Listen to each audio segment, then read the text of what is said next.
The goal of this for me, for you guys, is to give access. A lot of people who come from where we come from don't get access to certain programs, and I want to give access to everybody because I want to level the playing field.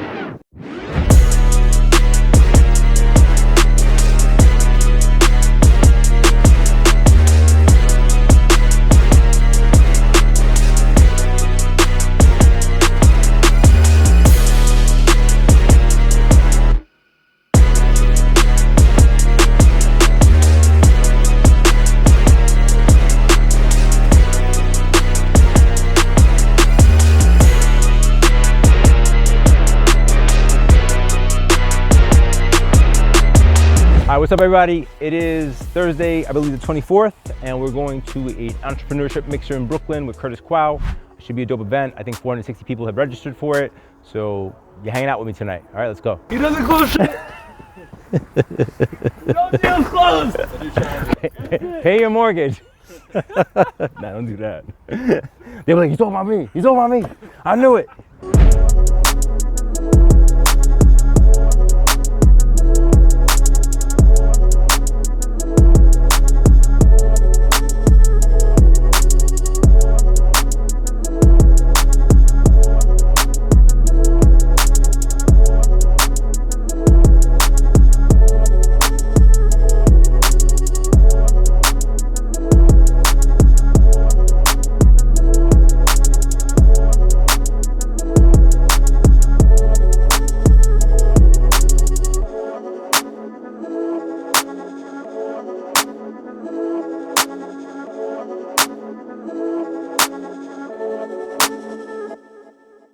I'm here with Curtis today at the Mixer. Kurt, what's going down tonight? First thing first, welcome to the New York Real Estate Entrepreneur Mixer, where we connect, learn, and activate. We have a lot of amazing guest speakers here.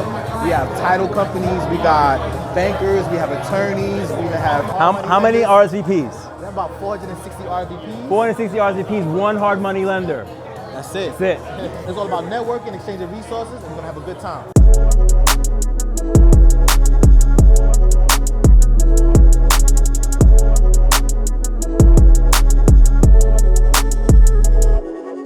Yo, how old's your truck? It's like 300 years old. But it still rides. It still rides. Yo, if he calls you from his truck, it sounds like he's in an airplane. I'm like, yo, what is that noise?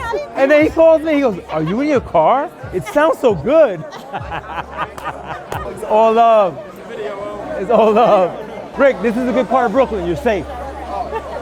It's not the Bronx. Leave the Bronx alone. No, he's not, he's not from there, he gets scared. I had a long conversation with him. Yo, it is hot as in here. I can pick up the phone at any time, any given day, maybe at nighttime, maybe. Depends if it's a real deal. I probably get to the car. I probably get to all right, answer the phone.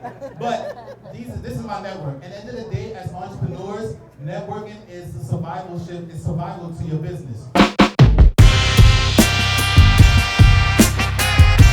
What's up everybody? My name is Luis Omar Figueroa, just call me Omar. I'm a proprietary lender. What that means is I lend hard money, but I make the decision. We're not asking anybody else for any permission. I tell you we're gonna close the deal, we'll close the deal in 10 days. The goal of this for me, for you guys, is to give access. A lot of people who come from where we come from don't get access to certain programs, and I wanna give access to everybody because I wanna level the playing field. Thanks.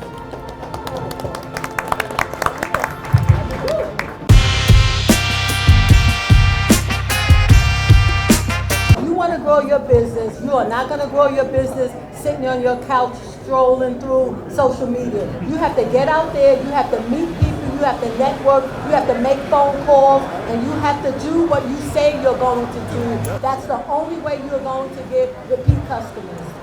Wow. I don't know how to follow that one up.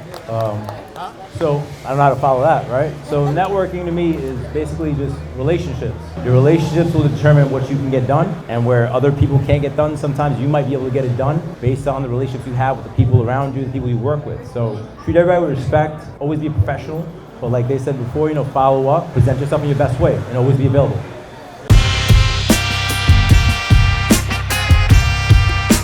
All right, to make it brief, in March 2020, what happened to me was that a lot of my competitors went out of business because they were depending on warehouse lines, they were depending on credit facilities, and If we're direct, meaning we have our own money, we make our own decisions, we were able to just keep lending when everybody else stopped lending.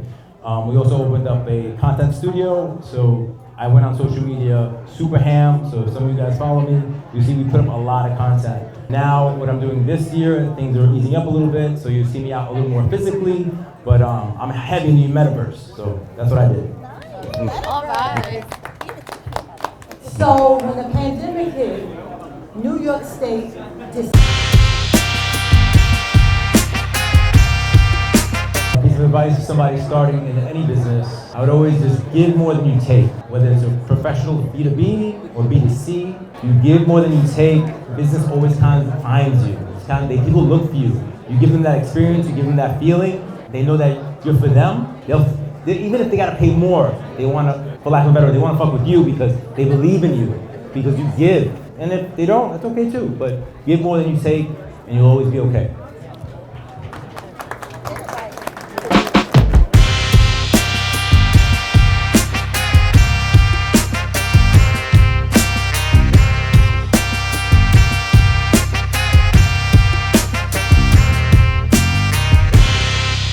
Money lending. Talk to me. So what's their percentages? Like, Depends on the credit. That's my card. It goes from 7 to 12. If it's 12, it means you ain't paying nobody in their mother. You're in bankruptcy, you're in foreclosure. I'll bail you out 65 LTV. Okay. Just letting you know. Foreign national, they don't exist in New York, in America. I can still do it. So that's a niche that a lot of people don't do. definitely hard money lenders will work. Yeah, it's fast. It's fast. So Nice to we'll be meet in you. touch. Nice to meet you. Yes, thank you. Thank you very much. Financial literacy is where it's at. Financial literacy. People have to understand what to do, how it works, how equity grows, things like that. Because they don't. I don't know if you heard me say rent 100% interest rate. Like I say things like that so they understand. Like you're paying somebody, and I get you need somewhere to live, but that guy, his equity is growing. He's making money. You know what I'm saying? In 10 years, you still need a place to live. He made double his money. You get it. Shit, I'm freaking paying $600 in a two-family when I have a first floor, a basement, and a garage. Where are you gonna get me?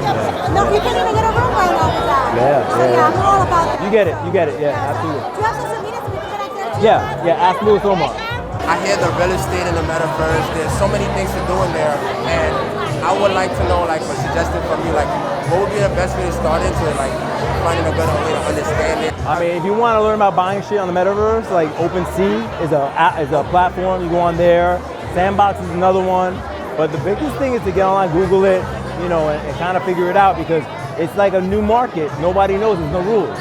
So, like they say, where there's chaos, there's opportunity. NFTs, you know what that are? Those things are? Right? Yeah, NFTs are non-fungible tokens. They're like, there's a game the kids play. They get the skins. Oh, Fortnite. Fortnite, right. All right, so Fortnite is a great example of NFTs. You buy the dope outfits, the skins, and that's an NFT. It's yours. Nobody else can buy it. So imagine you have an NFT. Like I have an NFT. If you follow me on Instagram here, I'll leave my card. I'm hoping the NFT is going to go up in value and sell it. And it's just like anything else. Buying it low, selling it high. And right now, everybody's making a rush because they feel that with the Oculus, with all that new technology, that's going to be the next thing. Eventually, they're talking about people not going to the office no more. They're about working from the house. You know what I'm saying? So if anything, the pandemic just accelerated all that, right? Working from the house. Nobody could go out, being on lockdown. So now that's the technology is trying to develop. That's what Facebook is trying to do. Because they know once you get on, you don't want to get off. Do you have a strategy of, like, picking your NFT or... A lot of it is hype. You're gonna have to go into like Discord groups and follow, like you follow the story behind it, and if you resonate with it, that's the only advice I could give you. Fuck with it. You know what I'm saying? Like if you don't believe in it, it's not gonna fuck with it. Because you gotta remember, people are messing with things that they believe in. That's all it is. That's all it is. There's no real finances behind it. Yeah, there's no finances behind it. It's just what people like. It's like Jade. People love Jade, right? They drop it on Nike, you can never buy them, but you can get them on StockX, and you pay more for it, and you're good with it. You're good with it because you believe in it. Same concept. Are you involved in crypto in general? I have a big share in Ethereum, and I believe in Ethereum because it's the way they exchange the money. I believe that crypto is a really good way of having your money like not all in the bank. I'll give you an example. There was a part where a gym was open and they had the lockdown. The state shut down his bank account and he couldn't get any money out because they were supposed to be closed. In crypto, that would never happen. So I'm not saying put all your money there, but have a sprinkle. You're gonna have a sprinkle, you never know. It's like even what's happening in Canada with the protests that's going on there. Right, with the truckers. They're shutting down all their bank accounts. If you don't want to, the towing companies themselves, if you didn't want to tow the trucks, they will shut down, they will block your bank account as you're not even part of the protest. You just refuse it. You told them. They're trying to press you financially. Cryptocurrency is decentralized, so they can't do that. Right. It's still trading, it's still doing your thing. I'm seeing that they're trying to put laws into play. I mean, I don't know what the laws is gonna do. Remember that innovation always outpaces regulation. So they're inventing shit. They gotta make the laws after. They can't keep up with it. And after crypto, there'll be something else. And we're talking about centralized crypto, like the ones that we know about. There's so many decentralized that nobody knows about. But one thing I do like is that you're educating yourself. That's the only way you can get up. You gotta educate yourself. You gotta look. You know, and when you find what really speaks to you, you're gonna be like, yo, I'm in here, and you're gonna go, wow, it's gonna be dope. It's gonna be dope. Because I'm very big on crypto, because when I figured out about it, is exactly what you said about like how it gives you the power to, instead of the banks having that power, you have that power in a sense. That's what really made me gravitate to it. I like my freedom. I don't like people having too much power over me.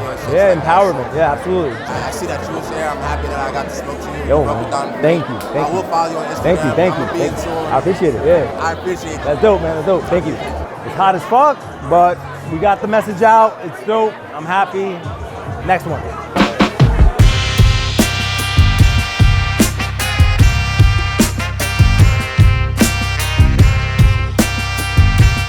It don't matter. You're like, whatever it is, it is. Let's, you know, because I want to feel that way. I want to feel that way. Yeah.